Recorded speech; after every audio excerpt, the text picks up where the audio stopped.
यद्भूतं यच भाव्यं उतामृतत श्वेशानो यदन्नेनातिरोहति। हरि ओम। पकड़े रहो। कोई बात नहीं, नहीं नहीं इतना देर तक नहीं कर सकते हैं, थोड़ा सा हाथ में दर्द होने लगता है ना। हाथ में दर्द होने, इस पे लगा दो, इस पे ऐसे लगा दो, ऐसे उधर से करके लगा दो ऐसे।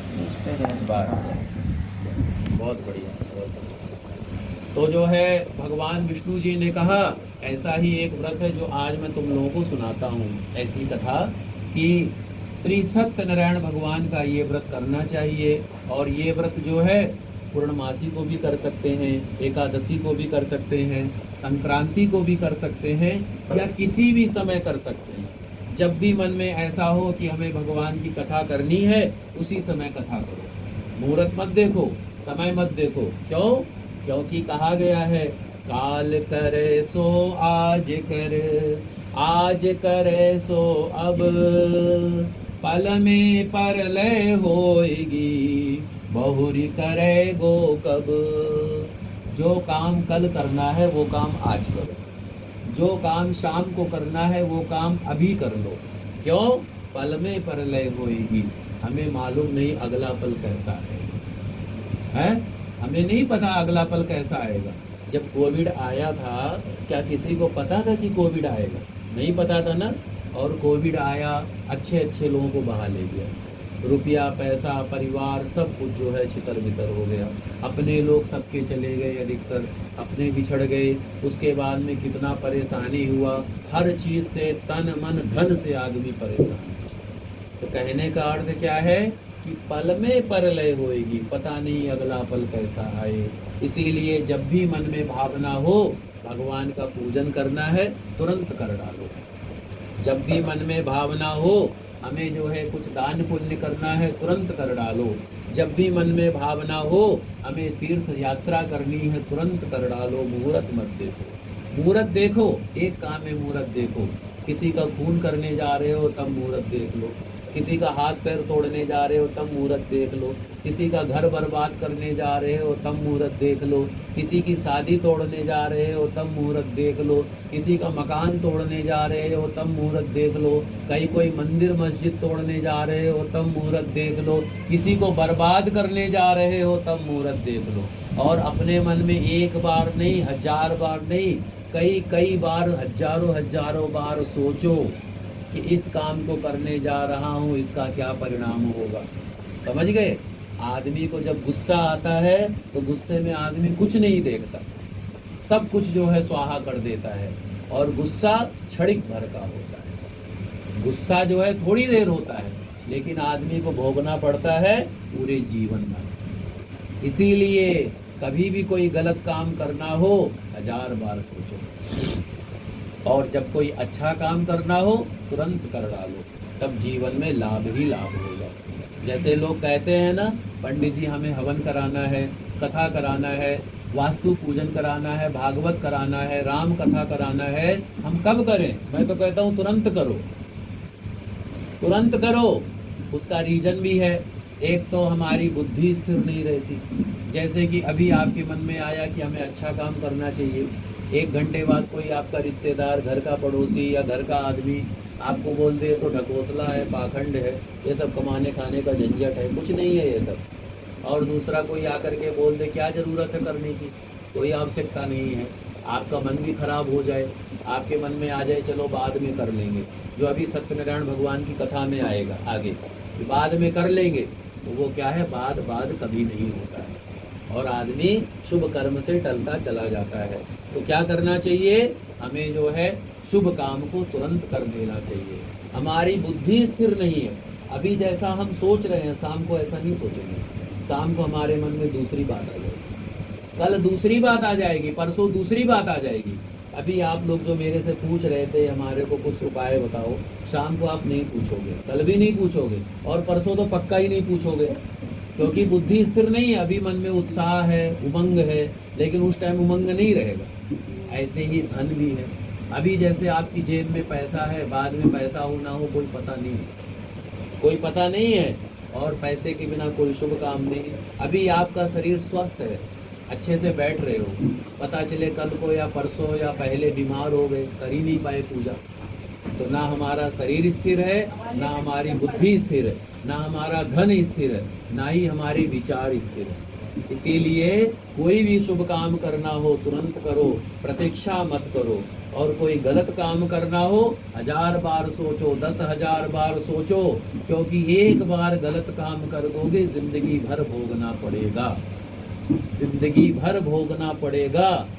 तो ऐसा काम मत करो जिससे जिंदगी भर कष्ट पे कष्ट, कष्ट पे कष्ट उठाना पड़े। काम ऐसा करो कि जिससे आपको जीवन भर सुख मिले। तो भगवान विष्णु जी ने नारद जी को ये विधि बतलाई, और नारद जी ने जो है अपना वो विधि जो है पूरे समाज को बतलाई। फिर वही विधि जो है नैमिषारण्य में व्यास जी महाराज, श्री सूत जी महाराज जो है ऋषियों को बतलाते हैं। अब क्या हुआ, उसके बाद में कुछ समय के बाद में एक पंडित जी थे बनारस के, वो ब्राह्मण देवता बड़े ही गरीब पंडित जी थे। घर में खाने को दाना नहीं था, गरीबी बहुत ज़्यादा थी। कभी कहीं कोई सीधा पानी मिल जाए उससे वो खाना पीना करते थे, और कभी नहीं मिलता था, बेचारे भूखे प्यासे परिवार सहित रह जाते थे। और कभी दान दक्षिणा मिले तब तो ठीक है, वैसे भी ब्राह्मणों की क्या है, ब्राह्मणों का काम तो यही है भाई, आपके यहाँ पूजा हुआ हमें कुछ मिल गया, उनके यहाँ पूजा हुआ हमें कुछ मिल गया। अब जब पूजा पाठ नहीं होगा तो ब्राह्मण को कहाँ से मिलेगा, सोचिए, है कि नहीं। इसीलिए कहते हमें गाय को ब्राह्मण को जरूर साथ देना चाहिए, गाय ब्राह्मण का अपमान नहीं करना चाहिए, क्योंकि ब्राह्मण में भगवान का वास माना गया है। अभी जैसे मैं आपके यहाँ कथा कर रहा हूँ तो मैं ही क्यों कर रहा हूँ, आप भी कथा कर सकते हो, आप भी कर सकते हो, आप भी कर सकते हो, पर मैं ही क्यों। इसका रीजन है कि ब्राह्मण के द्वारा ही वो कार्य पूरा होता है। दूसरा कहा गया है ब्राह्मणोस्य मुखमासीत बाहु राजन्यः कृता।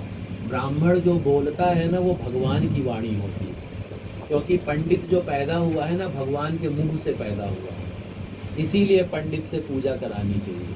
दूसरी बात, पंडित जो है मंत्र के द्वारा पूजन कराता है, और मंत्र किसके अधीन है, देवताओं के अधीन।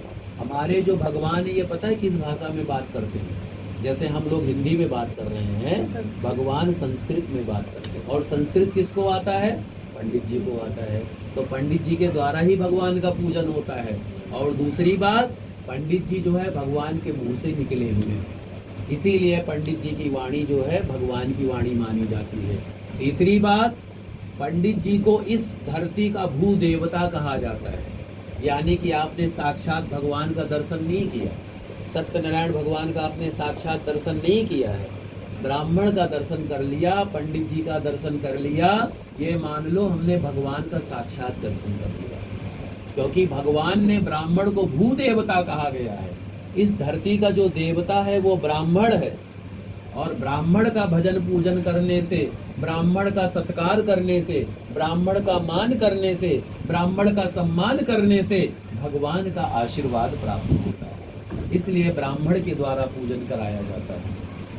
उसके बाद में वो पंडित जी बड़े गरीब थे, बनारस के पंडित जी थे, काशी के, रोज भिक्षा मांगने जाते, कभी उनको भिक्षा मिलती, कभी भिक्षा नहीं मिलती। इस वजह से बेचारे बड़े दुखी, बड़े परेशान रहते थे। और सबसे बड़ा दुख क्या है जीवन में, गरीबी। गरीबी से बड़ा दुख कोई नहीं।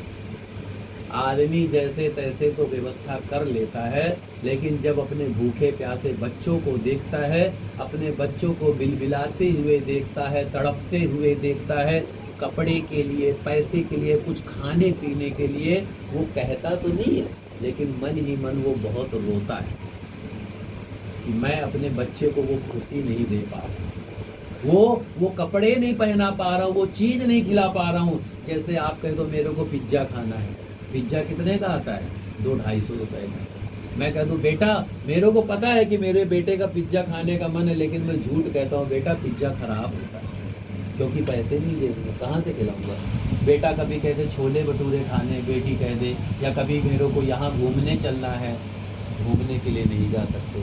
तो जीवन में सबसे बड़ा दुख क्या है, गरीबी। गरीबी से बड़ा दुख कोई नहीं। जब जेब में नोट होता है ना, गड्डियाँ भरी होती हैं, तो चेहरे पे एक अलग ही जोश आता है। है कि नहीं?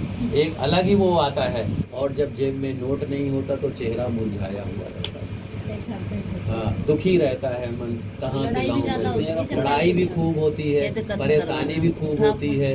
तो कहने का अर्थ क्या है? गरीबी सबसे बड़ा दुख है। तो वो पंडित जी थे। अब पंडित जी का काम ही यही है भाई, पूजा पाठ मिला तो ठीक, नहीं मिला तो जय जय राम। कहाँ से घर चूल्हा जलेगा, कहाँ से व्यवस्था चलेगी, है? तो पंडित जी बेचारे रोज घूमते, एक दिन बेचारे घूमते घूमते दुखी हो गए और रोने लग गए पंडित जी। और बोले, भगवान तूने मेरा जीवन निरर्थक बना दिया, मुझे तूने पैदा ही क्यों किया? मुझे तू उठा ले, मैं इस दुनिया में नहीं रहना चाहता हूँ। जो मेरे दुख दर्द को ना समझे, ऐसे दुनिया में मैं नहीं रहना चाहता हूँ। तो जैसे मैंने कहा, पंडित जी से जैसे पूजन कराना चाहिए, क्यों कराना चाहिए, मैंने आप लोगों को बताया। अभी तो कथा अब पता है आपको सबसे ज्यादा प्यार पंडित जी से कौन करता है? सबसे ज्यादा प्यार कौन करता है पंडित जी से? भगवान करता। भगवान से ज्यादा प्यार कोई नहीं करता पंडित जी को। हम आप तो ये कहते हैं हमसे पंडित जी ने ठग लिया, हमसे ज्यादा चढ़वा लिया, बहुत लंबी पूजा करवा दी, पाखंड फैला दिया। लेकिन भगवान जानते हैं क्या किया, बताए भगवान जानते हैं, मैं जानता हूँ क्या किया है क्या नहीं किया। सबसे ज्यादा ब्राह्मण से प्रेम पंडित भगवान करते हैं। और आपको पता है, ब्राह्मण के रूप में हनुमान जी पहली बार राम जी को मिले हैं, पता है आपको? जब राम जी को मिले हैं पहली बार, ब्राह्मण के रूप में मिले हैं। और जब भरत जी को मिले हैं तब भी ब्राह्मण के रूप में गए हैं।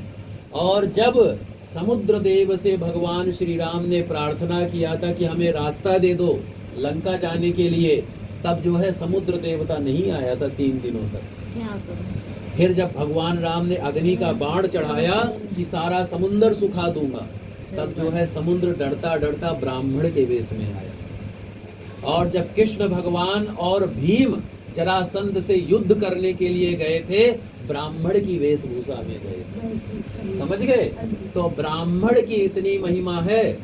अब ब्राह्मणों को कभी कम मत समझो, ब्राह्मण का मान करो, सत्कार करो, इज्जत करो। अगर उसका कभी भला नहीं कर सकते, कभी उसको गलत मत बोलो, कभी उसकी रोजी रोटी पे लात मत मारो, कभी जो है उसको जो है कोई ऐसा अपशब्द मत बोलो, क्योंकि 3 लोगों का श्राप कभी हमारा पीछा नहीं छोड़ता है। 3 लोगों का श्राप कभी हमारा पीछा नहीं छोड़ता। सबसे पहले ब्राह्मण का श्राप। अगर ब्राह्मण ने कोई बद्दुआ दे दी है दिल से, आप कभी सुखी नहीं रह सकते हो। और दूसरे माता पिता, तीसरे गुरु। माता पिता चाहे दुष्ट से दुष्ट भी हो, अपने बच्चे का कभी भी बुरा नहीं सोच सकते। हम आप कभी ये सोच ले हमारे माता पिता भेदभाव करते हैं, कोई नहीं सकता। तो माता पिता, गुरु जिसने आपको पढ़ाया है, जिसने आपको रास्ता दिखाया है, वो कभी आपका गलत नहीं सोचेगा। इन 3 लोगों का सम्मान करना चाहिए। तो वो ब्राह्मण देवता बड़े दुखी थे, तो क्या हुआ, भगवान जो है बूढ़े पंडित जी बन गए।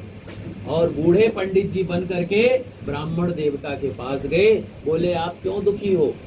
तो बताया उन्होंने, गरीबी से दुखी हूँ, भिक्षा मांगने जाता हूँ, भीख मांगने जाता हूँ, कभी मिलता है कभी नहीं मिलता, मैं क्या करूँ? मैं अपनी गरीबी से बड़ा दुखी हूँ, परेशान हूँ।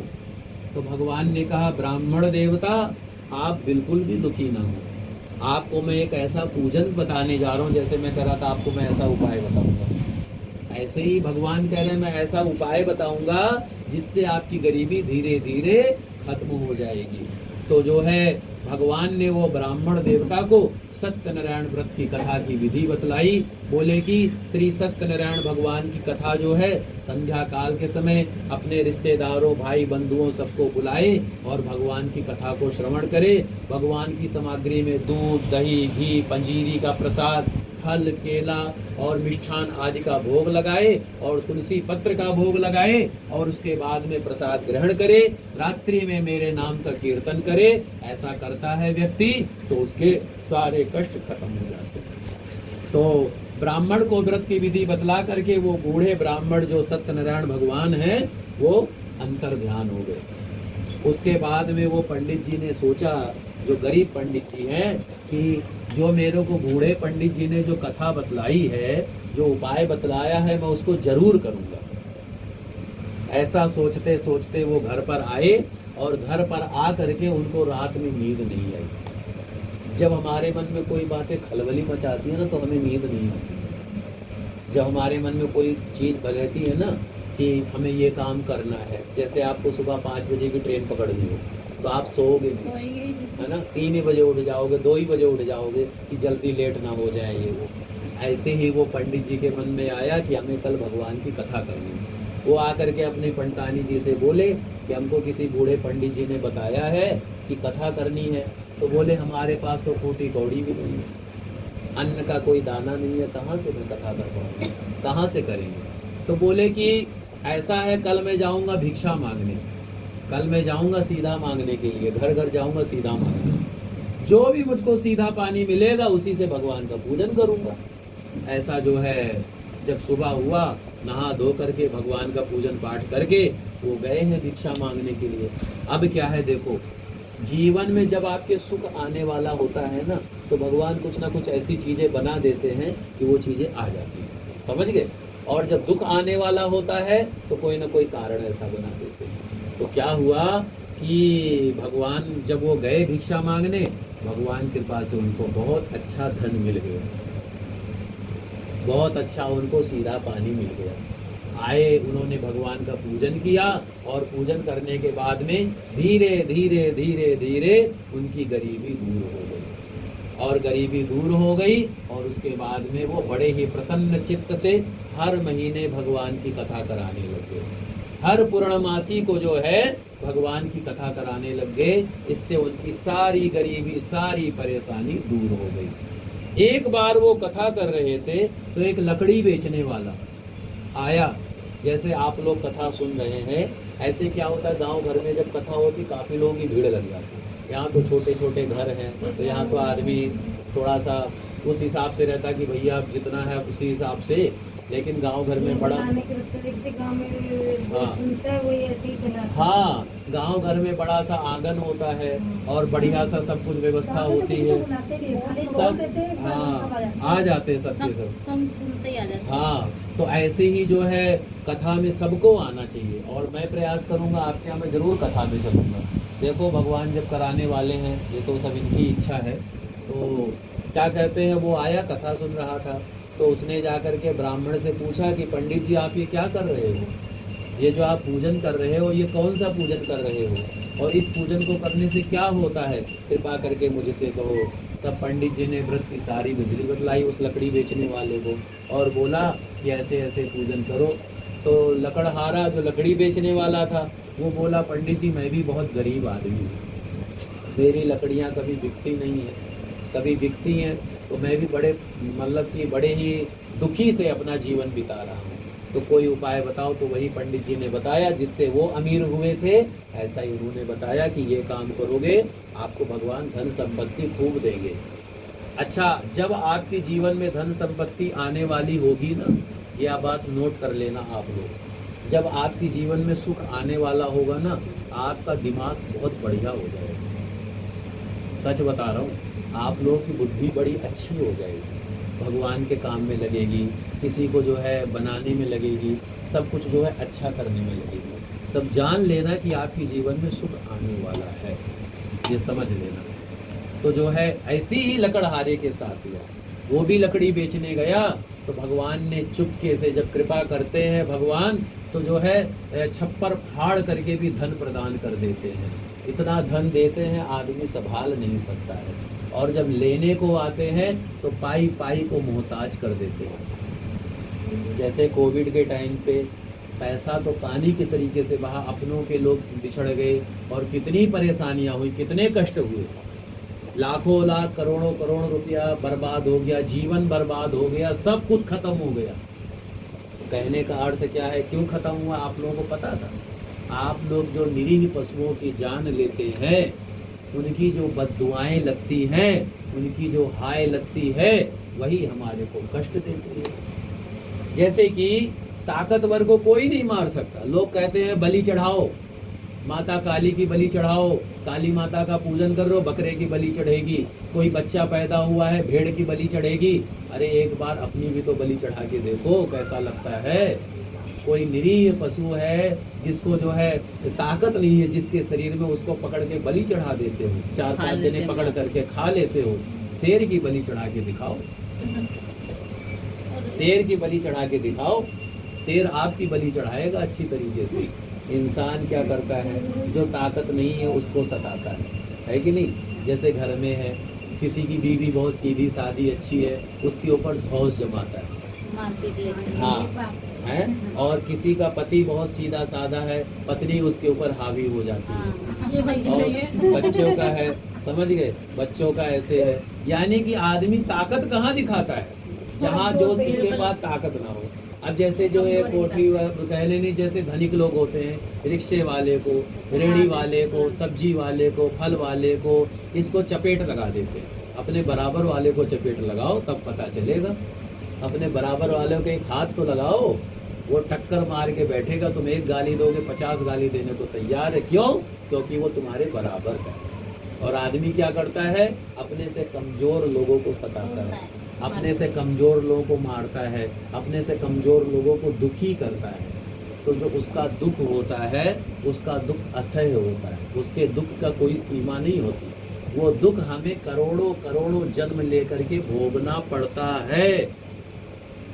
और ये बात मैं नहीं कह रहा हूँ, गरुड़ पुराण कहती है ये बात, गरुड़ पुराण में लिखा है ये बात। और जो किसी के पैसे खा जाता है, सबको दंड मिलता है, सबको दंड मिलता है। किसी के पैसे खा जाए, किसी की शादी बर्बाद कर दे, किसी की पढ़ाई बर्बाद कर दे, किसी के प्यार को बर्बाद कर दे।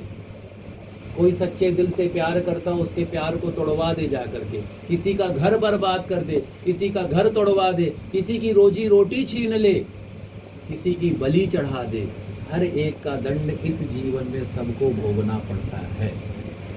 इसीलिए अगर आप लोग पशु पक्षियों को मार के खाते हो तो उसको ना करें। मेरी यही प्रार्थना है, खाएं। भगवान ने शाकाहारी पदार्थ खूब बनाया है, साग सब्जी, दूध दही सब्जी, और इसमें भी पौष्टिकता भरी पड़ी है। ऐसा नहीं है कि मीट खाएंगे तो हमारा चेहरा बड़ा लाल लाल होगा, सुंदर होगा, टमाटर के जैसा, समझ गए। और ऐसा नहीं है कि फल फ्रूट नहीं खाएंगे और साग सब्जी नहीं खाएंगे तो हम जो है सड़े गले हो जाएंगे।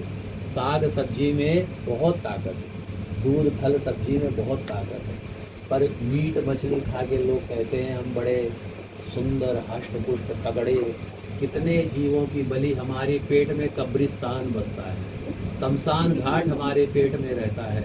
हम अपने पेट में शमशान घाट लेकर के चलते हैं उन पशु पक्षियों को मार करके।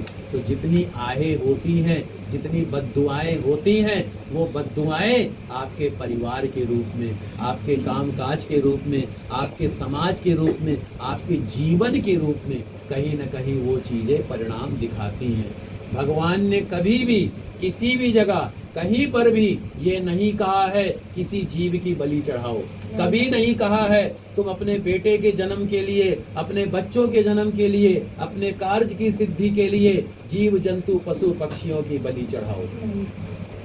ये हमारे जो मांस खाने वाले लोग हैं, जो मांस खाने के जीव के लोलुप वाले लोग हैं, उन्होंने कहा मांस चढ़ाओ, हम मांस खाएंगे। जो शराब पीने के शौकीन हैं, उन्होंने कहा भगवान को शराब चढ़ाओ, हम शराब पिएंगे। जो लोग जो है भांग धतूरा, भांग जुआ अफीम के शौकीन हैं, वो कहते हैं कि शिव जी को भांग चढ़ाओ। लोग कहते हैं शिव जी भांग पीते हैं, शिव जी ने जहर भी पिया था। जहर पी के देख लो एक बार, पता चल जाएगा सारी चीजें। लोग कहते हैं भगवान कृष्ण ने 16,108 रानियां रखी थी, आप जो है गोवर्धन पर्वत उठा लो इस उंगली से, कालिये नाग का मर्दन कर दो इस उंगली से जाकर के, नदी के बीचों बीच में समुंदर में जाकर के महल बना के दिखा दो, कर पाओगे? नहीं कर पाओगे। भगवान ने वो लीला की थी।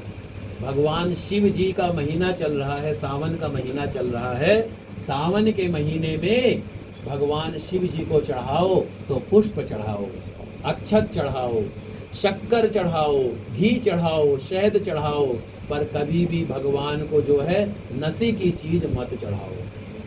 कभी कोई भगवान हमारे किसी की बलि, किसी की हिंसा, किसी का दुख कभी नहीं बर्दाश्त करते।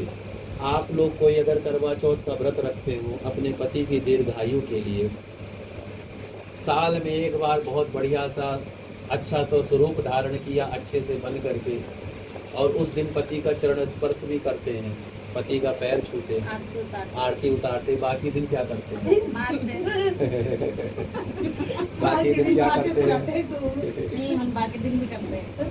अब देखो, सबसे आप जो भूखे रहते हो सुबह से, लेकिन करवा चौथ वाले दिन भूखे रहते हो, उस दिन जो है पति की लंबी आयु के लिए भूखे रहते हैं ना, है? पति की, मैं तो औरत हूँ नहीं, मुझे पता नहीं कैसे करवा जाता है, लेकिन सुना हूँ कि पति की लंबी आयु के लिए करते हैं। आपकी वाइफ तो रखती हो? रखती है, मैं उनका भी बता रहा हूँ क्या है सिस्टम, मैं भी अपना बता रहा हूँ, आप लोगों का भी बता रहा हूँ। तो कहने का अर्थ क्या है, आप खाओ पियो, भगवान का पूजन यहाँ से करो, यहाँ से मत करो, यहाँ से पूजन करोगे सुखी रहोगे। और किसी को मानते हो, किसी को प्यार करते हो, पति को करते हो, पति अपने पत्नी को करता हो, बच्चों को करते हो, यहाँ से करो, यहाँ से मत करो। अगर पत्नी पति को सबसे ज़्यादा आपका सम्मान प्रिय, आप उसकी इज्जत करते हो, प्यार से बोलते हो, उसको जो है उसका साथ देते हो, वही तो उसकी सेवा है। साल में एक बार पूजा करो, बाकी दिन उसको लताड़ो।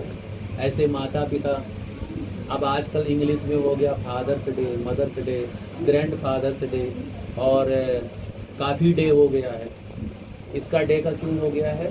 क्योंकि ये पश्चिमी सभ्यता है, हमारे यहाँ की सभ्यता ये नहीं है। हमारे यहाँ की सभ्यता है माता पिता का रोज सम्मान करो, माता पिता का रोज चरण स्पर्श करके आशीर्वाद लो, गुरु का चरण स्पर्श करके आशीर्वाद लो, भगवान का चरण स्पर्श करके आशीर्वाद लो। एक दिन मत करो, डेली करो भगवान का पूजन। डेली करोगे सुखी रहोगे, भगवान का पूजन नित्य प्रति करोगे सुखी रहोगे, अपने माता पिता की इज्जत करोगे। अब आप इज्जत करें, वो आपकी इज्जत ना करे, तब क्या करोगे? जैसे कि मैं अगर मान लीजिए आपकी रिस्पेक्ट करता हूँ, आप मेरी रिस्पेक्ट ना करें, आप मेरी इज्जत ना करें, तब मुझे क्या करना चाहिए? मुझे भी आपके जैसा ही करना चाहिए, टिट फॉर टैट करना चाहिए, जैसे को तैसा करना चाहिए। मेरा काम है आपको प्रणाम करना, मेरा काम है आपकी इज्जत करना, पर आप मेरी इज्जत का नाजायज फायदा उठा रहे हैं, मेरे सम्मान का नाजायज फायदा उठा रहे हैं। तो हमें कृष्ण जैसा बन जाना चाहिए। कृष्ण जैसा कैसे?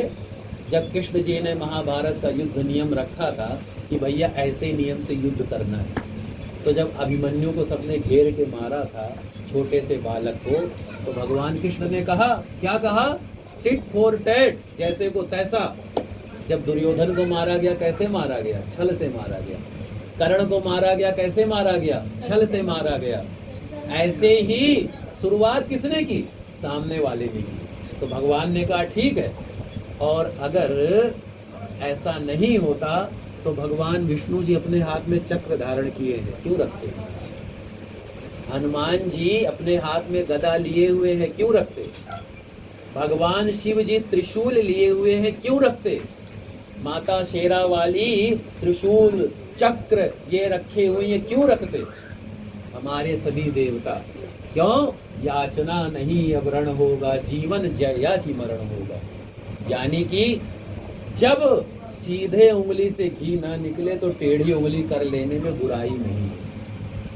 वो समय नहीं है किसी ने एक झापड़ मार दिया, दूसरा गाल भी कर दो, प्रभु प्रसाद, तो कहेगा तेरे प्रसाद है तो ले प्रसाद, बढ़िया से ले प्रसाद। धड़ाधड़ 20-30 थप्पड़ लगा दिए, और फिर उसने हमें कमजोर समझ लिया। उसने सोचा ये तो जवाब देता नहीं है, जैसे बकरे को लोग मार के खा जाते हैं, मुर्गे को खा जाते हैं, अनेक जीव जंतुओं को खा जाते हैं, उन्हें पता ये हमें जवाब तो देगा नहीं पलट करके। शेर को कोई नहीं मार के खाएगा, क्योंकि शेर ताकतवर है, 2-3 लोगों को जबड़े में खरीदेगा। ऐसे लोग इसीलिए कहते हैं कि अत्याचार करना और अत्याचार सहना दोनों ही गलत होता है। अगर कोई आपके साथ गलत कर रहा है, कोई भी कर रहा हो, आप उसको नहीं बोल रहे हैं, यानी कि उसको आप बढ़ावा दे रहे हैं। सबका अत्याचार नहीं सहना चाहिए, नहीं, फालतू में नहीं सहना चाहिए। देखो, कोई अगर फालतू में बोले, गलत बोले, आप अगर सही हो लेकिन कई बार क्या होता है कि आदमी अपने आप को कुछ ज़्यादा ही सही दिखाता है, वो गलत है थोड़ा सा। होता तो घर अंदर से बड़ा कपटी है, बड़ा मतलब कि बहुत ही धूर्त होता है, दुष्ट होता है, लेकिन ऊपर से बड़ा अच्छा दिखाता है। तो ऐसे सास लोगों से होती बहुत, चाहे नहीं, जितना भी कर ऐसा दो, कुछ नहीं। वो लेकिन फिर नहीं, भी वो कभी सास भी कभी बहू थी, हैं? सास भी उनकी कभी बहू बहू थी, सास बहुत खतरनाक थी। सास भी कभी बहू थी। आज वो जैसा कर रही है उसको परिणाम वैसा ही तो मिल रहा है। आपकी बहू आई है, आप लोगों को कथा सुना रहा हो, कोई दिक्कत तो नहीं हो रही है? अगर दिक्कत हो तो बता देना कोई। अब आपकी बहू आई है, बहू किसको कहते हैं? बहू बेटी को कहते हैं। जैसे आप अपनी बेटी को प्यार करते हो ना, वैसे बहू को प्यार करना चाहिए। अब आप बहू में बहू लगा देते हो और बेटी में ममत्व लगा देते हो, यानी कि आपकी बेटी है और दूसरी की बेटी बेटी नहीं है। वो भी तो किसी के घर की बेटी आई है। जिसकी बेटी ना हो, जिसकी बेटी ना हो तो फिर वो बेटे को बेटा माने? नहीं मानते हो। नहीं, आप समझिए मेरी बात को। अगर बहू अपने सास को माँ के समान प्यार करती है, अच्छा कई आजकल की लड़कियां क्या कहती, हमें तो ऐसी जगह शादी करनी जहाँ सास ससुर ना हो, देवर देवरानी ना हो, ननद ननदोई ना हो। सोचो, आप सोचो, एक लड़का हो, सोचो आप कि आप सोचो आपका बेटा है और आपका बेटा बड़ा हो गया है, लव मैरिज कर ली, भाग गया घर छोड़कर, आप क्या करोगे? इतने प्यार से नाजों से उसको पाला पोसा और आपका जिगर का टुकड़ा आपको छोड़ के चला गया, आपको कैसा लगेगा?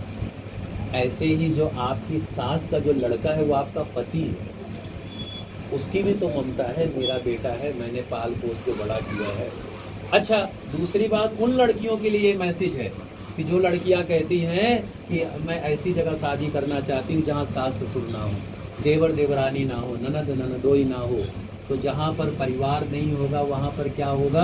विनाश होगा। समझ गए? परिवार भी रहना जरूरी है। देखो, जैसे आप अपने माँ बाप को प्यार करते हो, आपकी जो सास है वो आपकी माँ है, साक्षात माँ है।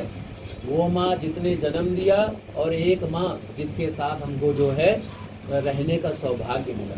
भगवान ने देखो कितना बढ़िया कर्म बनाया, परिवार से कभी इंसान को अलग ही नहीं किया, कभी नहीं अलग किया। पैदा होता है किसी का बेटा होता है, बड़ा होता है किसी का पति होता है, फिर और बड़ा होता है किसी का बाप बनता है, फिर और बड़ा बनता है किसी का चाचा ताऊ मामा। ऐसे जो लड़की होती है, लड़की जब पैदा होती है तो लड़की पैदा होती है किसी की बेटी होती है, किसी की बहन होती है, और जब बड़ी होती है किसी की पत्नी होती है, और बड़ी होती है किसी की माँ होती है। तो सोचो, जिस लड़की से उसके जिगर का टुकड़ा छीन लोगे, क्या वो सुखी रहेगी? कोई भी जीव जंतु है, उससे उसका बच्चा छीन लो, कैसे तड़पता है वो। तो हमारी जो बहुएं हैं उनको ऐसा सोचना चाहिए, ये उनका बेटा है और उनका बेटा ही रहे। मेरा पति तो है लेकिन उनका पहले बेटा है। तो बहू को अपनी सास में अपनी माँ का रूप देखना चाहिए, और सास को क्या देखना चाहिए? अपनी बेटी का रूप देखना चाहिए, बहू का रूप नहीं देखना चाहिए। यही देखा पंडित जी, तो लड़ाई ना हो। लड़ाई ही ना हो, सास कहाँ देखती है? नहीं देखती तभी तो सास। लड़ाई होती है। ही नहीं बेटी हमारी, और तभी दूसरे घर से आई है। और जब दूसरे घर से आई है तो जो उनकी बेटी दूसरे घर में गई है वहाँ पे भी यही बात होती है, हाँ, वही दूसरे बात घर से आई है। और ये चीजें कभी खत्म नहीं होती, लड़ाई से लड़ाई, झगड़े से झगड़ा कभी खत्म नहीं होता। प्रेम से करो, बहू को समझे, अपनी सास को माँ समझे, अपने ससुर को पिता समझे, अपने देवर को भाई समझे। पंडित जी पहले कथा सुना दो, बीच बीच में करते मैं भूल जाती हूँ क्या बोल रहा हूँ। आप सुनिए, आप कथा ही चल रही है, कथा ही चल रही है, आपको नहीं पता है कथा ही चल रही है। तो ऐसा अगर करोगे परिवार कभी टूटेगा नहीं। ऐसा करोगे खूब सुखी रहोगे, खूब संपन्न रहोगे। बहू क्या समझे? अपनी माँ को, अपनी सास को माँ समझे, और सास क्या समझे? अपनी जो है बहू को बेटी समझे, अपने ससुर को पिता समझे, अपने देवर को भाई समझे, अपने देवरानी को जो है बहन समझे, अपनी ननद को अपनी सहेली समझे, अपनी बहन समझे। अगर ऐसा परिवार होता है, परिवार कभी नहीं टूटता है। जो लड़की जाती है ससुराल और जाके मैं तेरा करती है रोज रोज, व्हाट्सएप पे लगी रहती है, फ़ोन पर अपने मायके में मम्मी क्या खाना बनाया है, क्या चल रहा है, क्या हुआ है, वो घर कभी सुखी नहीं रहता है। अब जो लड़की का घर है अपने पति का घर है, पति के घर को, और पति का भी फर्ज है, जो लड़की सब कुछ छोड़ के आई है, अपना परिवार, आप सोचो कितना दर्द झेल के आती होगी लड़की, सोचो इस बात को। आप लोग तो लड़की हो, मेरे को, आप लोगों को तो ज़्यादा पता होगा कि जो लड़की पैदा होती है, बड़ी होती है, अचानक एक पल में पूरे परिवार को छोड़ना पड़ जाता है। भाई को, बहन को, माता को, पिता को, समाज को, देश को, परिवार को, रिश्तेदार को, कितनी तड़प होती होगी। अनजान व्यक्ति के घर एक आदमी अनजान सा, जिसको न कभी मिली, न कभी जानती है, न पहचानती है, ऐसे हाथ में माँ बाप ने डोर थमा दी, माँ बाप के कहने साथ चली गई। हाँ, और फिर उसके बाद में नए घर में जाती है, अगर सास ससुर से प्यार नहीं मिलता, पति से प्यार नहीं मिलता, देवर देवरानी से सम्मान नहीं मिलता, ननद ननदोई से सम्मान नहीं मिलता, उसको कितना कष्ट होता है। एक लड़की आपके लिए आपका परिवार, अपना समाज, अपना नाम गोत्र तक चेंज कर देती है। पता है आपको, शादी जब होता है तो गोत्र चेंज कर दिया जाता है लड़की का। पति का जो नाम सरनेम होता वही सरनेम लगाना होता है लड़की को। कितना ही बड़ी त्याग की मूर्ति है लड़की, कितनी बड़ी स्त्री त्याग की मूर्ति है। और ऐसी स्त्री का जो सम्मान नहीं करता है, अपने हाथ से लक्ष्मी को उड़ेल देता है। जैसे कि मेरे को कोई गड्डी गड्डी नोट दे जाए झोला भर के, पंडित जी आपकी कथा से मैं बड़ा प्रसन्न हुआ, ये लो धन की पोटली, और मैं धन फेंक दूं भड़ाक से, नहीं चाहिए हमें धन। ऐसे ही जो अपनी बीवी की इज्जत नहीं करता है, ऐसे ही दुखी होता है। और जिस घर की स्त्रियां प्रसन्न नहीं रहती, बार बार दुखी रहती हैं, उस घर में लक्ष्मी कभी टिक ही नहीं सकती है, उस घर में बरकत कभी हो ही नहीं सकती है, उस घर में कभी भी सुख सौभाग्य आ ही नहीं सकता। लड़की को रोना नहीं चाहिए कभी। अगर कभी भी बहू के आंसू आते हैं, कष्ट आता है, दुख आता है, तो जान लो आप अपनी लक्ष्मी को अपने हाथ से बर्बाद कर रहे हो। आपने देखा होगा जिस घर में स्त्रियां नहीं होती हैं, वो घर शमशान घाट होता है। उस घर में भूत प्रेत का वास होता है, उस घर में आसुरी शक्तियां जल्दी प्रबल हो जाती हैं। और जिस घर में स्त्री का सम्मान होता है, वो घर धन धान्य से भरा रहता है, वो घर में बरकत रहती है, स्त्री को सुख सौभाग्य का माना गया। आप लोगों ने देखा होगा, कई लोगों ने, किसी की शादी हो गई, आदमी ने बहुत तरक्की कर ली। क्यों कर ली? दो जन का भाग्य होता है, एक लड़के का और एक लड़की का। दोनों जन की किस्मत जब एक हो जाती है तो आदमी की किस्मत चमक जाती है। मेरे पास हजारों ऐसे उदाहरण, हजारों ऐसे, कि लड़की की किस्मत सबसे ज़्यादा। एक लड़की आती है बर्बाद भी कर देती है, और एक लड़की आती है आबाद भी कर देती है। तो आबाद कौन सी करती है? जो अपने माँ बाप के रूप में अपने सास ससुर को देखती है, अपने पति में अपना दोस्त देखती। पति कौन होता है? पति सबसे गहरा, सबसे प्यारा दोस्त होता है। पति से गहरा दोस्त कोई नहीं होता, और पत्नी से गहरा दोस्त कोई नहीं होता। सारी बातें, सुख दुख, हानि लाभ, जीवन मरण, एक ऐसा रिश्ता है हस्बैंड वाइफ का जो मरते दम तक साथ चलता है। इसीलिए जो है हमें जो है अपने परिवार की इज्जत करनी है। इस कथा के माध्यम से मैं यही सुना रहा हूँ आपको। अब आगे की जो कथा है, तो वो जो है लकड़हारे ने भगवान का व्रत किया था, भगवान का व्रत किया, उसके फलस्वरूप भगवान ने उसको भी सब कुछ जो है धन धान्य से संपन्न कर दिया। बोलिए श्री सत्यनारायण भगवान की जय। श्रीमन नारायण नारायण, चढ़ा दीजिए पुष्प।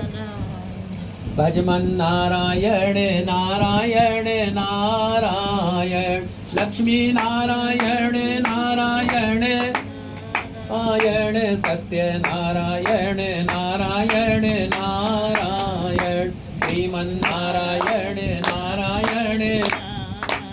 बोलिए श्री लक्ष्मी नारायण भगवान की जय। पुष्प अक्षत लीजिए हाथ में। अब जो है भगवान जी कथा सुना रहे हैं कि एक राजा था भद्रशिला नदी के तट पर। हाँ जी, थोड़ा थोड़ा फूल और थोड़ा थोड़ा सा लीजिए। वो दोनों राजा रानी भगवान का पूजन कर रहे थे। तो उसी टाइम पर वहाँ पर एक वैश्य आया, व्यापारी, उसके पास धन बहुत सारा था। वो वैश्य गया और नाव के किनारे पर ठहराया, राजा के पास गया। राजा को व्रत करते देखकर पूछने लगा, राजन आप ये क्या कर रहे हैं? मेरी सुनने की इच्छा है, सो आप ये मुझे भी बताइए। तब महाराजा जो था वो उल्कामुख नाम के राजा थे। उन्होंने कहा कि हे वैश्य, मैं अपने बंधु बांधवों के साथ में, यानी कि मैं अपने परिवार के साथ में संतान की प्राप्ति के लिए भगवान का पूजन कर रहा हूँ। तब जो वो वैश्य था, वो जो बनिया था, उसने कहा मेरे पास मेरी कोई संतान नहीं है, शादी हुए काफ़ी साल हो गया, भगवान ने अभी तक संतान का सुख नहीं दिया है, तो कोई आप हमें ऐसा पूजन बताइए जिससे कि हमें भी संतान का सुख मिले। तब वो बोले कि ठीक है। तो फिर राजा उल्कामुख ने उनको जैसी विधि बतलाई थी, वो विधि सुन करके प्रसाद ले करके वो घर पर आया और अपनी पत्नी से बोला, क्या बोला कि मैंने एक जो है पूजन देखा है, उस पूजन को करने से हमें संतान के सुख मिलेगा, संतान की प्राप्ति होगी। तो बोले ठीक है, चलिए कर लेते हैं पूजन। तो बोले अभी नहीं करेंगे, जब भगवान संतान देंगे तब करेंगे। आदमी इसी चीज़ में सबसे पीछे रह जाता है। जैसे जब मैं आपके यहाँ पूजन प्रारंभ किया, मैंने क्या कहा, आपने कहा पंडित जी खर्चा बहुत हो जाता है।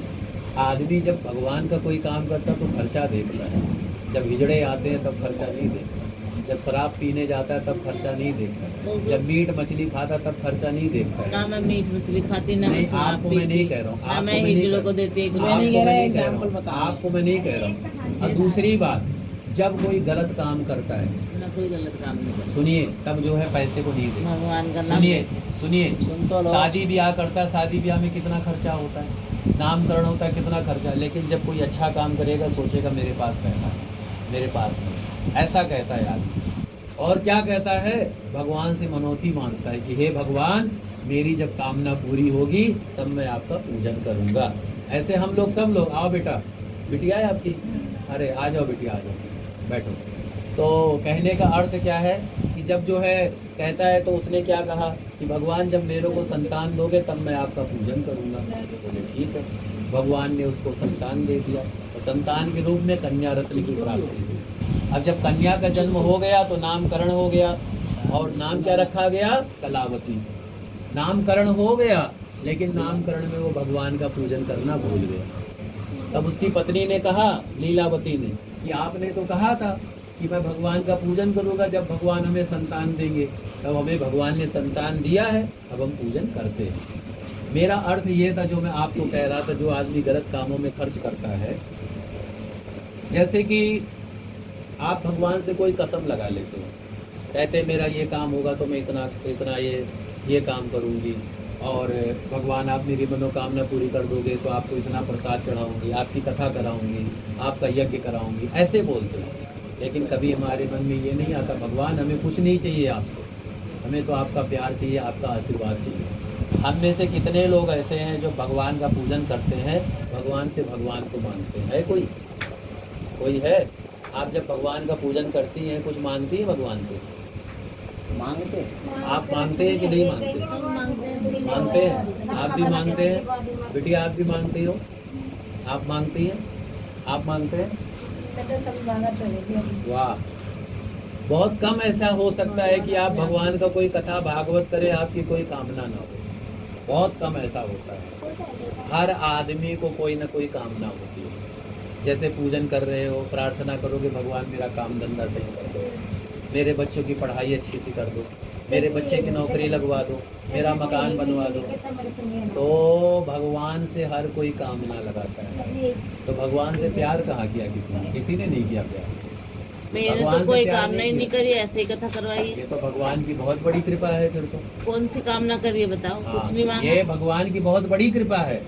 अगर आप भगवान से भगवान को मांग लोगे, जीवन में कभी दुखी नहीं रहोगे। मैं करवा दी, मैंने कहा चलो करवा देते हैं। अच्छा ये देखो, भगवान की। कृष्ण जी भगवान अर्जुन के सारथी बने थे। अर्जुन की जीत हुई थी कि हार हुई थी? अच्छा होता है। और कृष्ण जी के पास कुछ था?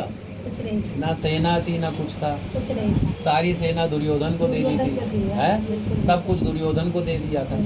कृष्ण जी निहत्थे थे और कुछ भी नहीं था, कुछ नहीं। पर जीत किसकी हुई? सबसे। अर्जुन की। तो इसीलिए भगवान अगर साथ होते हैं ना तो जीत हमारी निश्चित है। और जीवन में जब ये बात आ जाए ना, जब कोई काम करें आपका काम ना हो, जब परिश्रम करें परिश्रम का फल ना प्राप्त हो, मन में ये भावना रख लेना क्या, जब तुझसे न सुलझे तेरे उलझे हुए धंधे, सब उस पे तू छोड़ दे मालिक के बंदे, हर मुश्किल को वो तेरी आसान करेगा, जो तू नहीं कर पाया वो भगवान करेगा। समझ गए? जब जीवन के रहस्य, जीवन की उलझने आपसे ना सुलझे ना, 1 मिनट में भगवान को अर्पण कर देना। और जब अर्पण कर दोगे ना, भगवान बिल्कुल क्लियर कर देंगे रास्ता। जब दिमाग की बातें उलझी रहे, कोई काम ना बने, अर्पण कर दो, सब काम अपने आप हो जाएगा। भगवान कृष्ण अर्जुन से यही कहते हैं कि हे अर्जुन, तू अपना पाप पुण्य सुख दुख हानि लाभ सब मुझे सौंप दे, मैं तुझे हर चीज से मुक्त कर दूंगा।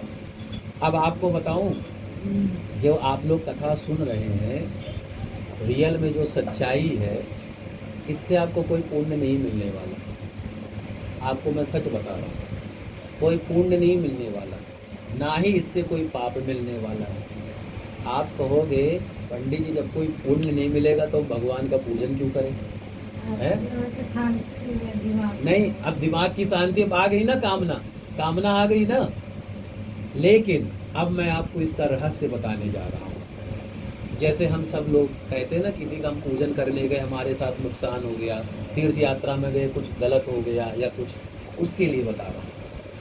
आप कोई भी दान करते हैं, कोई भी पुण्य करते हैं, कोई भी कथा करते हैं, कोई भी भागवत करते हैं, भगवान आपको बिल्कुल आशीर्वाद नहीं देते, बिल्कुल भी आशीर्वाद नहीं देते। और ना ही भगवान आपके पापों को देते हैं, ना ही आपके पापों को क्षमा करते, ना ही आपके पुण्यों को क्षमा करते। अब कहोगे हम ये कर रहे हैं, क्यों कर रहे हैं? आपके कर्मों को देख करके आपको फल प्रदान करते हैं। जैसा आपने कर्म किया है ना, वही फल आपको भगवान आपको देते हैं। रामायण सबने देखी है, देखी होगी सबने, रामायण देखी होगी। जब राम जी वन को चले जाते हैं और वहाँ कुशा के आसन पर सीता मैया के साथ लेटे होते हैं, लक्ष्मण जी महाराज पहरा दे रहे होते हैं, निषाद राज उनसे कहते हैं भगवान की माया देखो कितनी ही प्रबल है। एक दिन पहले जो सम्राट बनने वाले थे, एक ही रात में पासा पलट गया। आज जो है बेचारे घास के आसन पर सो रहे हैं, जो कभी इतने महलों के सुख पाते। बोले कैकेयी ने बहुत गलत किया, बहुत गलत किया कैकेयी, बना बनाया सारा काम तहस नहस कर दिया। तब लक्ष्मण जी क्या कहते हैं पता है? लक्ष्मण जी कहते हैं हम सबको सुनना चाहिए, इसको जीवन में धारण करना, समझना इस चीज को। लक्ष्मण जी कहते हैं काहु न को सुख दुख कर दाता, निज कृत कर्म भोग सब भ्राता। ना ही कोई किसी को सुख देता है, ना ही कोई किसी को दुख देता है। हर आदमी अपने अपने कर्मों का फल भोगता है। आप इस जन्म में बहुत पूजा पाठ कर रहे हैं, सब कुछ आपके साथ गलत हो रहा है। आप कह रहे हैं पंडित जी हमने तो बहुत अच्छे कर रहे हैं, कोई गंदा काम कर रहा है उसके साथ बहुत अच्छा हो रहा है। क्यों? क्योंकि वो पिछले जन्म में कुछ अच्छा कर्म करके आया है, इसलिए आज वो पा रहा है। आप पिछले जन्म में कुछ गलत करके आए हैं, इसलिए आपको ये भोगना पड़ रहा है। एक हस्बैंड वाइफ थे, पति पत्नी। पत्नी बड़ी ही धार्मिक थी, बहुत पूजा पाठ करती, दान धर्म करती। उसका पति बिल्कुल उसका उलट, भगवान को कभी प्रणाम करना तो दूर, देखता भी नहीं था, पूजा पाठ तो बहुत दूर की बात, कथा भागवत हर चीज से नफरत करता था। और उसकी बीवी रातों दिन पूजा में। कुछ दिन के बाद उसके पति को शराब की लत लग गई, दबा के खूब दारू पीता था, उल्टे सीधे काम करता, घर में खूब लड़ाई झगड़ा करता, मार पीटता, कच्चर खूब करता। कमाई होती नहीं थी 1 रुपए की, और लड़ाई झगड़े से परेशान उसकी बीवी। ये तो जला नहीं मत जलाइए। तो उसकी बीवी जो थी वो भगवान की भक्त थी। तो उसने एक दिन ब्राह्मण से पूछा कि पंडित जी ऐसा कारण क्या है, मैं इतना पूजा पाठ करती हूँ, इतना दान धर्म करती हूँ, फिर भी मेरे को इतना कष्ट क्यों मिलता है? और मैं अपने पति की इतनी सेवा करती हूँ, मेरा पति मेरे साथ लड़ाई झगड़ा करता है, शराब पीता है, काम धंधा कुछ नहीं करता, मैं क्या करूँ।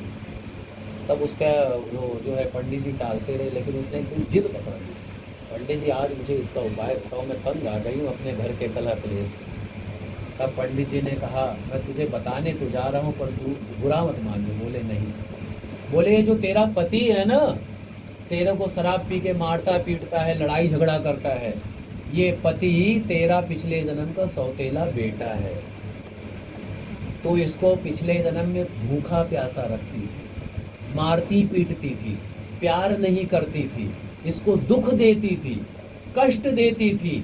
वही बदला चुकाने के लिए तेरे पति के रूप में आया हुआ है।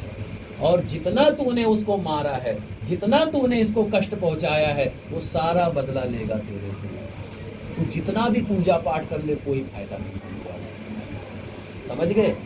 ये उनके लिए कड़ा तमाचा है जो लोग कहते हैं भगवान का पूजा पाठ करते हैं फिर भी हमारे साथ उल्टा क्यों होता है। दूसरी कथा, दो सगे भाई थे, जैसे आप दोनों भाई, बड़ा प्यार था दोनों भाइयों में। अब क्या हुआ, माता पिता बचपन में गुजर गए, दोनों भाई मिलजुल करके मेहनत करते, अपना घर गृहस्थी खेती बाड़ी बनाया, कुछ माता पिता से भी कुछ मिला था धन संपत्ति, उसी को उन्होंने बढ़ाया। कुछ दिनों के बाद में जब दोनों भाई बड़े हो गए, युवावस्था को प्राप्त हुए यानी जवान हुए, बड़े भाई की शादी हो गई। अब बड़े भाई की जब शादी हुई, उसकी बीवी बहुत ही खूबसूरत, बहुत ही सुंदर, बहुत ही अच्छी। अब क्या हुआ कि धीरे धीरे, मैंने क्या बोला था आपको, लड़कियां दो प्रकार से घर आबाद करती हैं। एक लड़की आती है शादी करके घर को बना देती है, और एक लड़की आती घर को बर्बाद कर देती है। अब वो अपने ऊपर है कैसा कौन घर को लेके चलता है। वो आई तो उसके मन में लालच आ गया, उसकी स्त्री के मन में। उसने सोचा इसका तो कोई है नहीं आगे पीछे, माता पिता तो कोई है नहीं, क्यों ना ऐसा करे, इसके नाम की जो संपत्ति है, बेटा कथा में ध्यान रखो प्लीज़, हाथ जोड़ के रिक्वेस्ट है। तो बोले कि इसका जो मेरा देवर है, इसके पास कुछ है ही नहीं आगे पीछे, और ऐसा क्या ना करे, इसकी संपत्ति हड़प। उन्होंने गलती से उसके नाम की जायदाद अपने नाम से करवा दी, और उसकी धीरे धीरे जितनी संपत्ति थी सब ले ली। और एक दिन अपने भाई, उसने देवर को उसने मरवा दिया, किसी के गुंडों के द्वारा मरवा दिया, मर गया। अब देखो भगवान की लीला कहाँ कैसे काम आती है। काफी समय हो गया, उनके संतान नहीं हुई थी, दोनों हस्बैंड वाइफ थे। उन्होंने व्रत पाठ पूजा किया, संतान मिला। वो सोचे हमको संतान मिला, संतान मिली बड़ी सुंदर, गोरा चिट्टा बच्चा पैदा हुआ, सुंदर सा, पढ़ने लिखने में होशियार, बहुत हेल्दी, बड़ा अच्छा। बड़े खुश हुए, बड़ा उन्होंने उत्सव मनाया, बड़े धूमधाम से बेटा हुआ है, पैसे रुपए की कमी तो थी नहीं, बढ़िया अच्छे से किया सब कुछ जा करके। होते होते होते होते बड़ा हो गया उनका बेटा, जवान हो गया।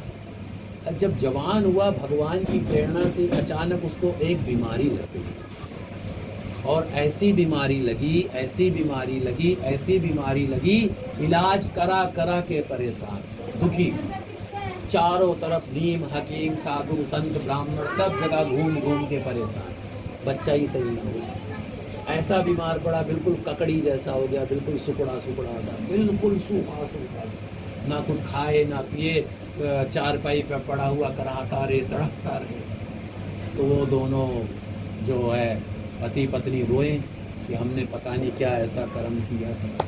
जब आदमी को दुख आता तब आदमी भगवान को दोष देता है, और जब आदमी को सुख आता है तो अपना श्रेय देता है। मैंने मेहनत किया था तब मुझे मिला, यानी दुख का टीकरा भगवान के ऊपर फोड़ दिया, सुख का टीकरा अपने ऊपर रख दिया। तो ऐसे हो गया। कभी न एक दिन दोनों रोए चारपाई के पास बैठ के, पता नहीं हमने क्या किया।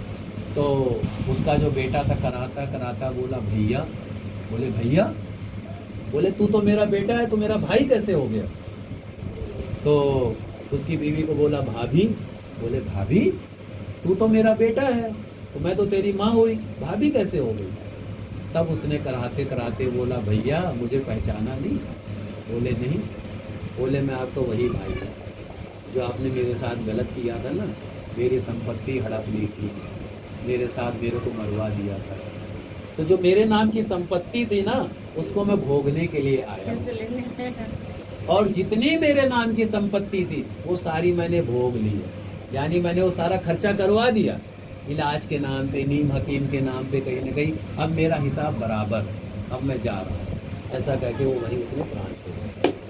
तो कहने का अर्थ समझे आप लोग क्या होता है? कर्म का दंड हर इंसान को भोगना पड़ता दूसरे है। का हिस्सा नहीं खाना चाहिए। जो जिसके नाम का उसको वो दो, चाहे वो भाई हो चाहे वो कुछ भी हो। अच्छा, कर्म बहुत का- से लोग तो बोलते हैं छोटा खाएगा तो हजम हो जाता ना। है। ना छोटे को हजम हो ना बड़े को, 1 रुपया भी हजम नहीं होता है। किसी को नहीं हजम जो होता। भी काम करते हो उसका 1 पाई पाई का हिसाब ये कर देते हैं। और क्या, ये कहते हैं मेरे मालिक के दरबार में सब लोगों का खाता, मेरे मालिक के दरबार में सब लोगों का खाता, जो कोई जैसी करनी करता वैसा ही फल पाता, मेरे दाता के दरबार में सब लोगों का, इसके दरबार में सब लोगों का खाता है। ये किसी के साथ बेईमानी नहीं करता, ये अदालत नहीं है, कोर्ट नहीं है, अदालत से भी बड़ा अदालत है ये। ऐसी अदालत है जहां अन्याय नाम की एक चीज नहीं होती है। तो जो है कहा गया है, तो इसीलिए हमें गलत काम करने से पहले सोचना चाहिए, किसी के साथ गलत करने से पहले सोचना चाहिए। अगर किसी के साथ गलत करोगे, किसी के साथ अन्याय करोगे, वो भोगना पड़ेगा। अब आप लोग कहोगे कि अगर आदमी को कर्म का दंड भोगना पड़ता है तो आदमी दान क्यों करे, पूजा पाठ क्यों करे, कथा भागवत क्यों करे? इसलिए करे अपने कर्मों की शुद्धता के लिए, अपने कर्मों के कष्ट को काटने के लिए, अपने जीवन के अत्याधिक क्लेश को खत्म करने के लिए। अभी आप लोग जितने लोग कथा सुन रहे हो, जिसका मन भगवान के चरणों में होगा उसको टाइम का नहीं बंदोबस्त होगा। अभी वो जो भाई साहब आए थे, क्या नाम उनका, मातालाल, क्या नाम, जो बालाजी जो कुर्सी पे बैठे थे, 10 मिनट बैठे, उनको तड़प होने लग गई, कितनी देर पूजा हो रही थी। क्यों? उनका मन यहाँ नहीं था, उनका मन कहीं और था। अच्छा, जो पाप करते हैं उसके बाद फिर पुण्य भी कर लेते हैं तो उनका पाप कहाँ जाएगा? उनका पुण्य होएगा ही नहीं उनके हाथ से। नहीं कर लेते पुण्य तो दिखाने के लिए करते हैं, वैसे नहीं करते। हाँ, वही। जो पुण्य करते हैं वो दिखाने के लिए करते हैं, जैसे कि मगरमच्छ के आंसू दिखाने के लिए होते हैं, वैसे नहीं होते। जैसे तो ऐसे ही कोई भी जो भी गलत काम किया है, अगर वो अच्छा काम कर रहा है वो दिखाने के लिए कर रहा है। हाँ, उसके वही। मन में जो वो चल रहा होता है ना, क्या बोलते हैं, उलझने, वो उलझने उसको सही रास्ता दिखाती ही नहीं तो उसके पुण्य तो नहीं मिलेंगे ना, ना, क्योंकि उसके हाथ से अच्छा काम होगा ही नहीं। ऐसे करते अब कुछ दिखाते हैं, क्या अच्छा काम करोगे? लोग किसी लड़की किसी की को शादी करवा दी। शादी करवा दी तो क्या करवा दिया? उसी करवाई जहाँ पे आपको लोग देख रहे हैं, जहाँ पे लोग आपको देख रहे हैं।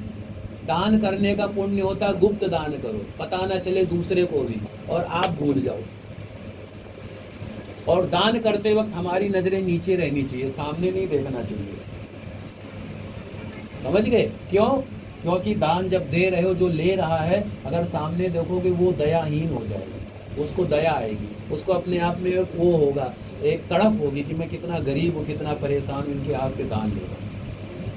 इसीलिए दान देना चाहिए तो ये नहीं दिखाना चाहिए कि मैं जो है इतना दे रहा हूँ। दूसरी बात, दिखा के दान नहीं देना चाहिए। लोग क्या करते हैं, दिखा के दान देते हैं। जैसे दूल्हे को कोई चीज दो तो है ना, चुपचाप नीचे नजर करके दे दो। नजर नहीं, वो समझे नहीं आप। दूल्हे को दे रहे हो ठीक है, लेकिन देने का अर्थ क्या है? अब आपको दान की भी महिमा बता रहा हूँ।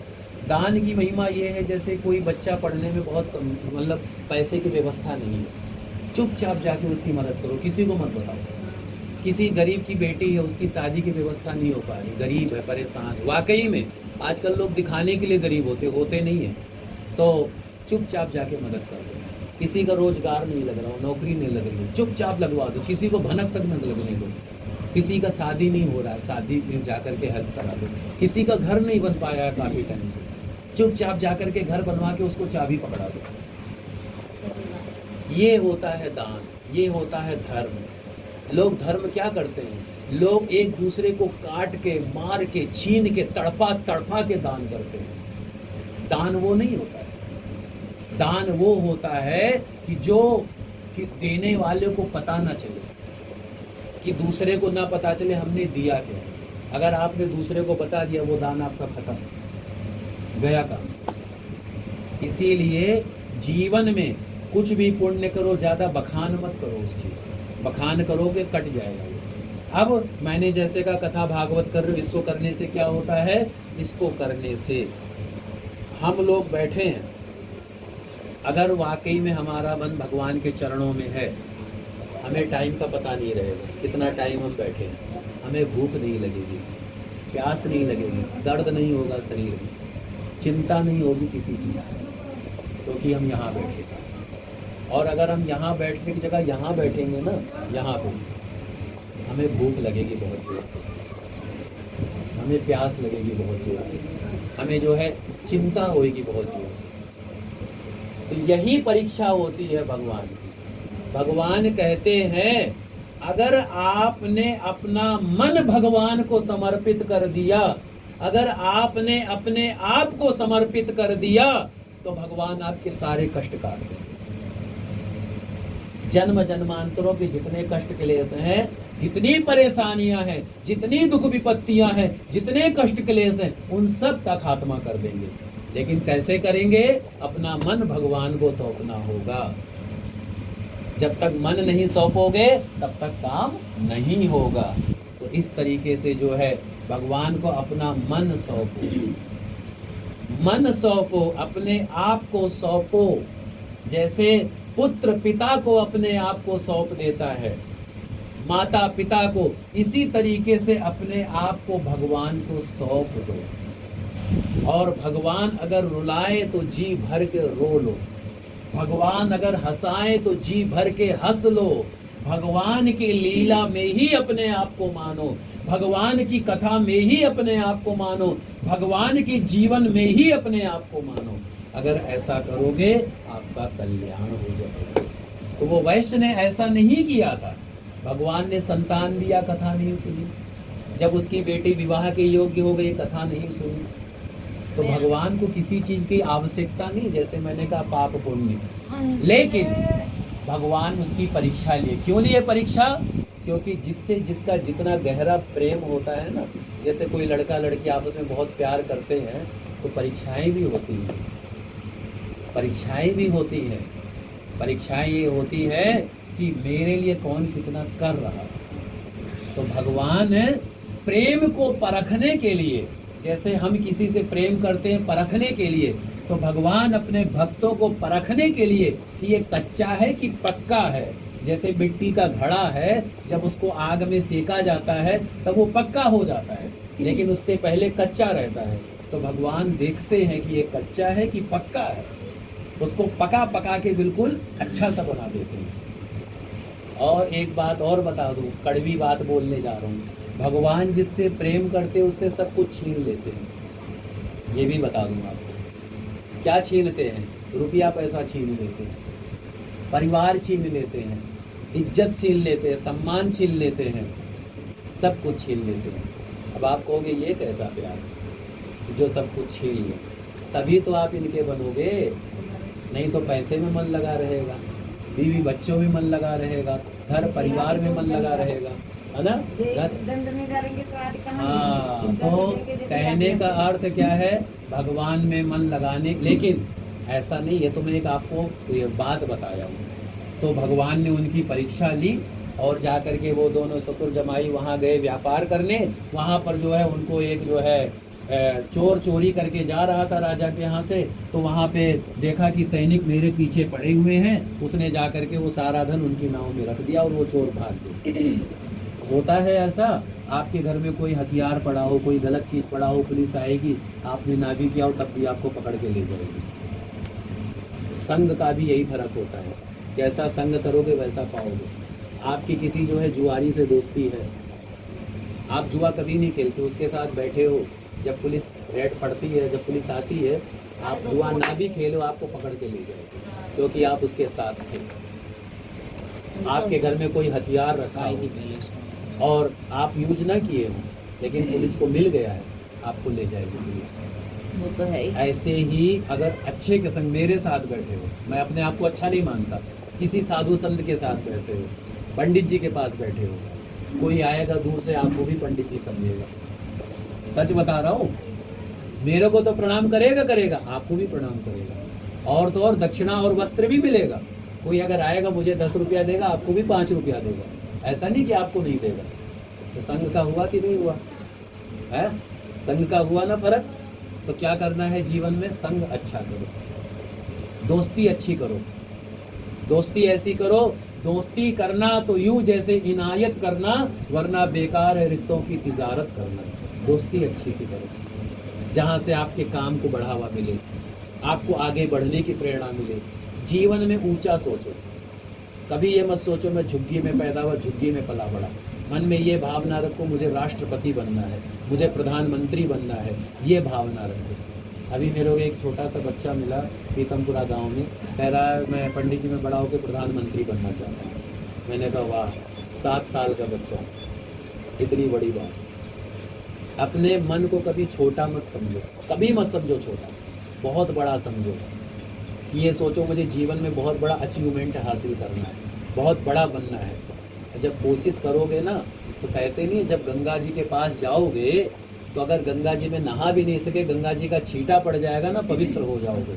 ऐसे ही जब ऊंचा सोचोगे ना, अगर उस मुकाम तक नहीं पहुंच सके, फिर भी थोड़ा मोड़ा तो पहुंच ही जाओगे। आप सबको एक बात की जानकारी नहीं होगी, मैं बता देता हूँ। मैं ब्राह्मण होने के साथ साथ मैं एक एक्टर भी हूँ, कलाकार भी हूँ। शायद आपको बताया नहीं हूँ। मैं 12-13 सीरियल कर चुका हूँ, 20-25 फिल्में कर चुका हूँ, कई सारे नाटकों में काम करता हूँ। शायद आपको पता नहीं होगा, अब पता चलेगा, बताऊँगा आपको, दिखा दूँगा। मैंने पिछले साल भगवान शिव का पात्र निभाया है रामायण में, और अब की बार रावण का पात्र निभाने जा रहा हूँ। क्यों कर रहा हूँ ये सब? मैं भी आप लोगों के बीच में पला बड़ा हूँ, सब जानते होंगे, ये जानते हैं। ये आप मेरे को इतने छोटे से जानते हो, मुझे याद है अच्छी तरीके से, मुझे अच्छे से याद है, इतने छोटे से जानते हो जब मैं 7-8 साल का था। यहीं पे रहते थे क्या? यही जो अपना मंदिर है, वो पिताजी का मंदिर है, पिताजी बैठते हैं। हाँ, लेकिन मैं आप लोगों के बीच में पला बड़ा, आप लोगों के बीच में खाया पिया, आप लोगों के साथ में रहा, लेकिन मेरी सोच ऊंची थी। सोच ऊंची थी तो भगवान ने ऊंचा पहुंचाया। और अगर मैं कह देता मेरी सोच नीची है, गंदी नाली का कीड़ा हूँ, झुग्गी में पैदा हुआ हूँ, झुग्गी में मर जाऊंगा, और ऐसा यही करेंगे। कहने का अर्थ क्या है? सोच ऊंची है। आपके यहाँ भी मैंने छोटे में कथा की है, 7-8 साल की उम्र में मैंने कथा किया है आपके यहाँ, मुझे याद अच्छी तरीके से। हाँ, और आपने उस टाइम मुझे 11 रुपए दिए थे, ये भी याद है। तो कहने का अर्थ क्या है कि सोच बड़ी रखो, सोच बड़ी रखोगे तो भगवान आपको खूब कामयाबी देंगे। जिंदगी में आगे बढ़ने के लिए 2 चीज़ों को आप लोग ले लो, आप दोनों और आप बिटिया। क्या नाम है आपका? पायल। और आपका क्या नाम है? आपका? सौरभ। आप तीनों जने और बच्चे जो हैं उनको ये बात बोलो। क्या बोलोगे? 2 चीज़ों को लेके चले। क्या लेके चले? सबसे पहला, संग अच्छा करें और सोच ऊंची रखे। छोटी मोटी सोच नहीं रखनी 20-25 हज़ार वाली, 20-25 करोड़ रुपए वाली सोच रखनी है। जब 20-25 करोड़ रुपए वाली सोच रखोगे तो 15-20 करोड़ रुपए तो जरूर कमा लोगे। समझ गए? जिंदगी में इन चीज़ों को लेके चलोगे, खूब आगे बढ़ोगे। मैं रहूं ना रहूं लेकिन महका करूंगा। कहने का अर्थ क्या है कि आज मैं आपके यहाँ कथा करने आया हूँ, फिर कब होगी मुझे नहीं पता, आप लोग कब करोगे आपको भी नहीं पता, लेकिन जो ये शब्द हैं ना, ये जो बातें चल रही हैं ना, ये बातों को थोड़ा सा जिंदगी में धारण कर लेना, कल्याण हो जाएगा। और जब एक दिन बड़े आदमी बनोगे, मेरे पास आओगे मिलने के लिए, तो मेरे को प्रेम से मुझे आप गले लगा लोगे, मेरे चरण स्पर्श करोगे, मेरे लिए उपहार लाओगे, और बड़ी बड़ी भावना होगी आपके मन में कि पंडित जी आपने मुझे उस दिन वो बात बताई थी ना, उस बात को मैंने यहाँ पर छाप लिया, यहाँ पर धारण कर लिया, और आज मैं इतने बड़े मुकाम पर पहुँच गया। समझ गए? तो जीवन में 2 चीज़ों को आप तीनों लोग लेकर चलना, एक तो संग अच्छा करना, इसका और संग दूसरा, बहुत खराब है। मैं इतनी जो ज़्यादा कथा बताया हूँ, ये मेरे को शौक नहीं है बताने का, मैं आप लोगों से मेरा दिल का नाता है, इसलिए बता रहा हूँ कि मेरा मन, मैं तो आपके आधे घंटे में कर दूंगा कथा, मुझे कोई वो नहीं है, लेकिन आप लोगों को पता होना चाहिए कथा को कैसे समझा जाता है, कैसे धारण किया जाता है, कैसे उसको जीवन में रखा जाता है। जब ऐसा करोगे तो खुश रहोगे। तो जीवन में दो चीज़ों को आप लोग गांठ बांध लो अच्छी तरीके से। एक तो संग अच्छा करना है, सोच ऊंची रखनी है। सोच नीचे गंदे नाले की कीड़े वाली सोच नहीं रखनी है, सोच रखनी है गंगा जल वाली।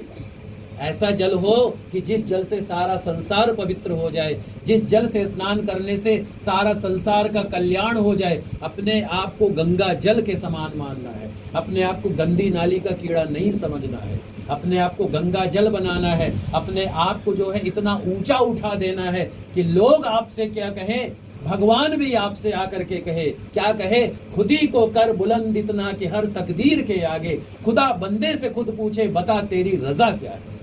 अर्थात भगवान भी आपसे आके पूछे आपकी सफलता का रहस्य क्या है, आगे बढ़ने का रहस्य क्या है। ऐसा होना चाहिए। अमिताभ बच्चन कोई पैदा होते ही एक्टर नहीं बन गए थे।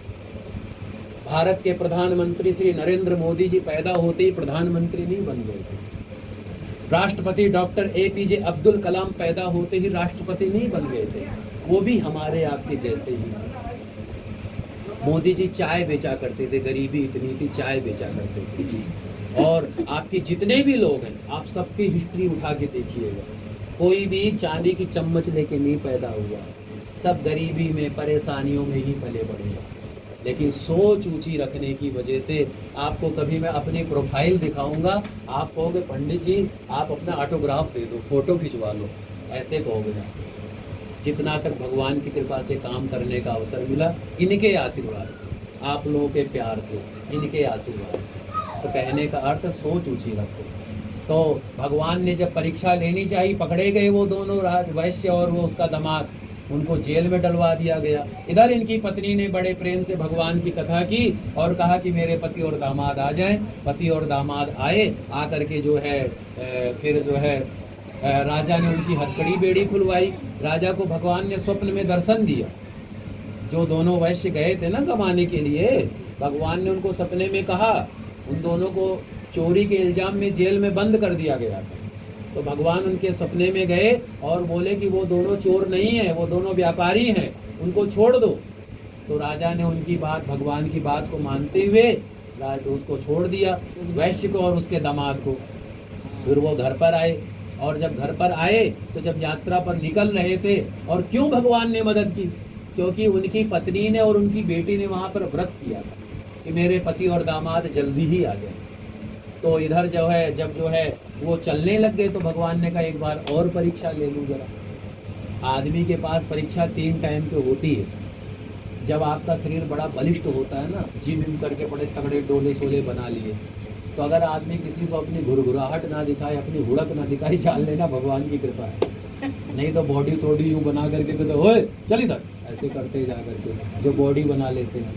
जिसके पास पैसा खूब आ जाता है, अभी हमारे में से किसी के पास पैसा खूब आ जाए, बातों में फ़र्क आ जाएगा, व्यवहार में फ़र्क आ जाएगा, उठने बैठने में फ़र्क आ जाएगा, हर चीज़ में फ़र्क आ जाएगा। ऐसे किसी का नाम शोहरत मिल जाए, मैं आज आपके यहाँ पर बैठा हुआ हूँ, कल को मैं इतना बड़ा आदमी बन जाऊँ, लाखों लोग इंटरव्यू ले रहे हो और लाखों लोग लगे हो लाइन में, और मेरे को एटीट्यूड हो जाए, आप बोलो कि आप मेरे घर आओ ना, मगर मैं आपके घर क्या करूँगा। ये वही पंडित जी हैं जो कथा करने गए थे जा करके, और आज इतने बड़े हो गए हमें भूल गए। इंसान की परीक्षा इन्हीं 3 टाइम पर होती है। इसीलिए कहते हैं प्रभुता पाई काह मद नाही, कभी भी धन पा करके घमंड मत करो, ताकत पा करके घमंड मत करो, विद्या पा करके घमंड मत करो। मैंने देखा था कोई बच्चा इंग्लिश मीडियम बहुत अच्छी पढ़ गया और गांव गया, वहाँ पर किसी से पानी मांग रहा है, प्लीज़ वाटर मी, ऐसे मतलब इंग्लिश बोल रहा है, गिव मी वाटर, ऐसे इंग्लिश में। अब गांव के बेचारे सीधे साधे लोग, वो बोले भैया क्या बोल रहे हो। अब गांव के लोग हमारे वही वाला हाल है, इंग्लिश बोलो तो भैंस के आगे बीन बजाओ, भैंस कड़ी पौड़ाए, भैंस को क्या पता भाई क्या बोल रहे हो उसके आगे। तो कहने का अर्थ क्या है कि विद्या का वहाँ उपयोग करो जहाँ पे, वहाँ पे तुम शुद्ध हिंदी में बोलो ना, जो अपनी मातृभाषा है। पूरब के हो पूरब की भाषा में बोलो, पश्चिम के हो पश्चिम की भाषा में बोलो, यूपी के हो यूपी की भाषा में बोलो, बिहार के हो बिहार की भाषा में बोलो, पंजाब के हो पंजाब की भाषा में बोलो। अपनी मातृभाषा बोलो। वहां पे जा करके हम एटीट्यूड दिखाते हैं, दिल्ली से आए हैं कमा करके, माल मत्ता लेकर के, वो एटीट्यूड दिखाते हैं, वो झूठ है। सच तो ये उस मिट्टी में घुल मिल जाओ, उस मिट्टी को प्रणाम करो, उस मिट्टी को माथे से लगाओ, तब वो जो है मातृभूमि जो है सबसे बड़ी मातृभूमि है। वहां पर कभी एटीट्यूड मत दिखाओ। अब उस वैश्य को जब धन आ गया तो भगवान सन्यासी बनकर गए और पूछा तेरी नाव में क्या है? तो वो बोला मेरी नाव में तो बेल पत्ते भरे हैं, घास फूस भरा हुआ है। तो बोले ठीक है, तुमने कहा घास फूस भरा है तो घास फूस ही हो जाए। है बोले कि घास फूस भरा है तो घास फूस ही हो जाए। ये बात इस पे कह रहा हूँ, जैसे हम लोग पूजा पाठ करते हैं, हमारे पास कुछ नहीं है, परेशान है, दुखी है, और काम के लिए सब कुछ है पर इसके लिए कुछ नहीं। इसीलिए कहते हैं भगवान से जो झूठ बोलता है ना, ब्राह्मण से जो झूठ बोलता है ना, वो सत्य हो जाता है। झूठ नहीं बोलना चाहिए, जो व्यवस्था है बता दो, नहीं है तो भी बता दो, फ्री में करेंगे, निःशुल्क करेंगे। लेकिन अगर है, लोग क्या करते हैं जब आरती होती है ना, मैंने देखा कई जगह आरती होती है, 2-2 हजार की जो गड्डियां होती थी, नोट को छुपा लेते, जो सिक्के ढूंढते हैं कहाँ सिक्के हैं, 1-2 रुपए के सिक्के चढ़ाओ भगवान को और नोट कहीं और चढ़ाओ, नोट वहाँ नहीं चढ़ाना।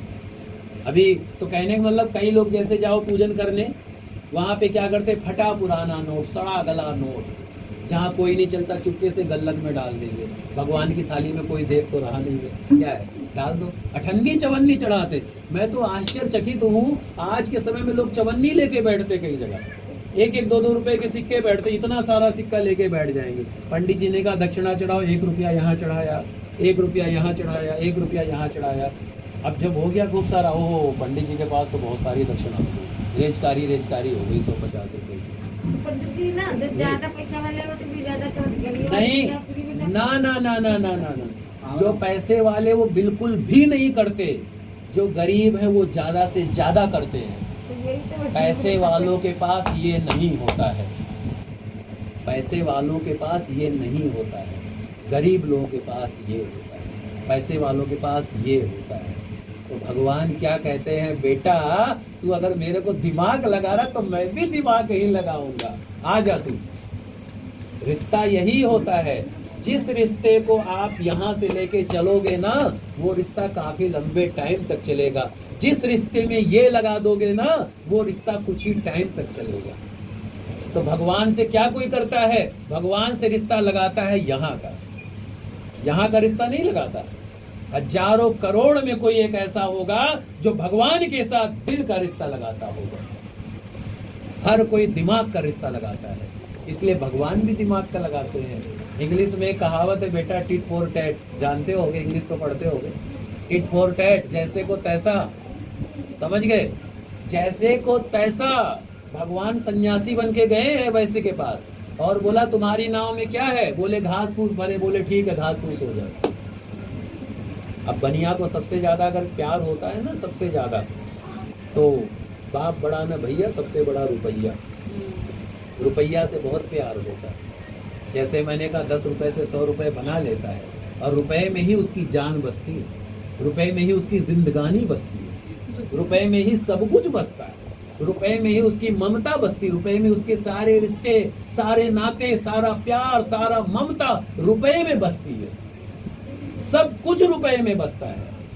जब उसका पैसा खत्म हो गया, अब जब कोई आदमी कमा करके 20-25 साल बाहर कमा के करोड़ों रुपया इकट्ठा किया हो, उसका करोड़ों रुपया चोरी हो जाए, कैसा वो हो जाएगा, कैसी उसकी मन की स्थिति होगी। हमारा जब 1000 रुपए गुम हो जाता है, 100 रुपया, कितने दुखी होते हैं। तो जिस आदमी का 20-25 साल की मेहनत मिट्टी में मिल गई हो, वो क्या करेगा, है कि नहीं। तो फिर क्या होता है कि वो बड़ा दुखी होता है, रोने लगता है, ये मेरे साथ क्या हो गया। वो कहता मैं मर जाऊंगा जा करके, मेरा पैसा सारा खत्म हो गया। तब उसका दामाद कहता है आप रोइए मत, शोक मत कीजिए। ये जो सन्यासी महाराज आए थे ना, दंडी महाराज, हाँ दंडी महाराज, उन्हीं ने कहा, उन्होंने पूछा ना आपकी नाव में क्या है, आपने कहा बेल पत्ते भरे हैं। तो उन्हीं का श्राप है, उन्हीं से चल के हमें क्षमा मांगनी चाहिए। भगवान तो क्षण क्षण की बातें जानने वाले हैं। वो गया और जा करके उन्हें साष्टांग प्रणाम किया और कहा कि प्रभु मेरे से गलती हो गई है, भूल हो गई है, भूल के कारण ऐसा हुआ है, मुझे क्षमा कर दीजिए। आपकी माया को मैं समझ नहीं सका, आपकी माया से ब्रह्मादि देवता भी आपके रूप को नहीं जान पाते, तब मैं अज्ञानी भला कैसे जान सकता हूँ। तब भगवान कहते हैं उससे, जो दंडी बने हुए भगवान सन्यासी कहते हैं, मेरी ही वजह से तुझे बार बार दुख मिला है, मैंने ही तुझे दुख दिया है जानबूझकर। क्यों? क्योंकि मैं तेरी परीक्षा ले रहा हूं। जिस व्यक्ति को बड़ा बनाना होता है ना, जैसे ICS की जो तैयारी करते हैं, बहुत पढ़ाई करनी पड़ती है, उसमें रातों दिन एक करना पड़ता है, तो जितनी ज्यादा बड़ी उपलब्धि होगी उतनी ज्यादा बड़ी मेहनत होगी। तो भगवान जिसको जितना बड़ा बनाना चाहते हैं ना, वैसे ही उसको पका पका के देखते हैं कि बेटा तू मेरे लायक हुआ भी है कि नहीं हुआ है। तब वो कहता है कि प्रभु मुझे क्षमा करो। और इनकी लीला से तो ब्रह्मादि देवता भी मोहित हो गए थे। कृष्णावतार में जब किशन जी की लीला सुनी है आपने, ब्रह्मा जी ने गोप ग्वाल गौवे सब चुरा लिया था, तो कृष्ण जी ने अपनी माया से सब कुछ नया बना दिया और किसी को पता भी नहीं चला ये नकली दोस्त, नकली ग्वाल बाल, नकली गौवे हैं। शिव जी मोहित हो गए थे जब मोहिनी का रूप धारण किया था भगवान विष्णु ने। स्त्री इतनी सुंदर औरत बने, लड़की बने, उनको देख के शिव जी भी अपना आपा खो गए थे।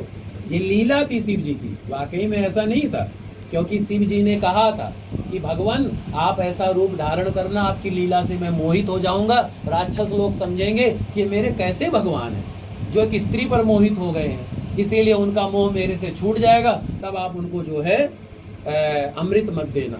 ये शिव जी की लीला थी, लेकिन फिर भी लीला से मोहित तो हुए ना, स्त्री के पीछे वो भी भागे हैं। पत्नी के इतनी सुंदर स्त्री बनी थी मोहिनी, तो भगवान ने कहा जो आदमी स्त्री से इतना प्यार करता है, तुलसीदास जी भी स्त्री के पीछे भागे। तुलसीदास जी की बीवी ने क्या कहा था? तुलसीदास की बीवी अगर उनको कटु वचन ना बोलती, तुलसीदास नहीं होते, रामायण नहीं लिखते। उन्होंने कहा जितना प्यार तुम मेरे हाड़ मांस से करते हो, मेरे शरीर से करते हो, उतना प्यार अगर तुम भगवान से कर लिए होते, तुम्हारा कल्याण हो जाता। समझ गए? तो ऐसा जीव बार बार, कालिदास को स्त्री ने कालिदास बनाया, हजारों कथाएं हैं। तो कहने का अर्थ ये है, तब उसने क्षमा मांगी, भगवान ने उसका फिर से जो है रुपया पैसा भर दिया और वो अंतर ध्यान हो गए। फिर उसके बाद में ये लोग आते हैं, तो यहीं पर जो है कथा जो है, बोलिए श्री सत्यनारायण भगवान की जय। श्रीमन्नारायण नारायण नारायण, भजमन नारायण नारायण गण, लक्ष्मी नारायण नारायण नारायण, सत्य नारायण नारायण नारायण। बोलिए श्री लक्ष्मी नारायण भगवान की, श्री सत्यनारायण भगवान की। अब इसमें से थोड़ा थोड़ा चावल ले लें आप लोग, पुष्प ना ले आप सब। अब जो है जब वो अपने घर की ओर आने लगा, तब उसकी जो पत्नी थी और जो उसकी बेटी थी, दोनों ही भगवान का कथा सुन रही थी, सत्यनारायण भगवान का। तो जैसे कि तो उसने कहा, उस वैश्य ने, कि जाओ मेरे घर पर जाओ, अपने सेवक को बोला मेरे घर पर जाकर खबर कर दो हम लोग आ गए दमा दमा करके। तो फिर जब वो गया घर पे, तो कथा हो रही थी, ऐसे कथा के बीच में बोल दिया, सेठानी जी, सेठ जी आ गए हैं और अपने दामाद के सहित आ गए हैं। अब आपकी कोई प्रतीक्षा हो, 20-25 साल से आप कोई चीज़ सोच रहे हो काफ़ी टाइम से, आपको खबर अचानक मिल जाए, जैसे कि आपका फ्लैट निकल आए, आजकल केजरीवाल जी की स्कीम आ गई है, अगर मिल जाए तो अच्छी बात है, और या आपको कोई करोड़ रुपया मिल जाए, कोई लॉटरी लग जाए, या आपको कोई काम बन जाए, आपका मन यहाँ नहीं रहेगा। आपका मन ये रहेगा जल्दी से कथा हो, जल्दी से वहाँ पे जाऊँ, फटाफट जाऊँ, जल्दी से छोड़ छाड़ के, बहुत देर हो गया कथा सुनते सुनते, जल्दी से जाऊँ वहाँ पे, जल्दी से कथा कराऊँ। और कई लोग तो आज के लोग कह देंगे, हाँ कह देंगे कई लोग तो, पंडित जी बहुत लंबी लंबी छेड़ लिए, अब थोड़ा शॉर्टकट में करो। जैसे वो माता दीन जी कह रहे हैं, बाला दीन जी कह रहे हैं शॉर्टकट में करो, शॉर्टकट में करो। क्यों? क्योंकि मन नहीं है, मन नहीं है। हाँ, मन होता तो नहीं कहते, मन होता 2 दिन बीत जाए नहीं कहेगा इंसान, मन नहीं है तो कहेगा। तो ऐसे ही जो है उन्होंने कहा पंडित जी बहुत हो गया, अब जल्दी से कथा खत्म करो, हम जाते हैं। कथा को बीच में छोड़ करके वो जो है चली गई है उसकी बेटी अपने पति को देखने के लिए।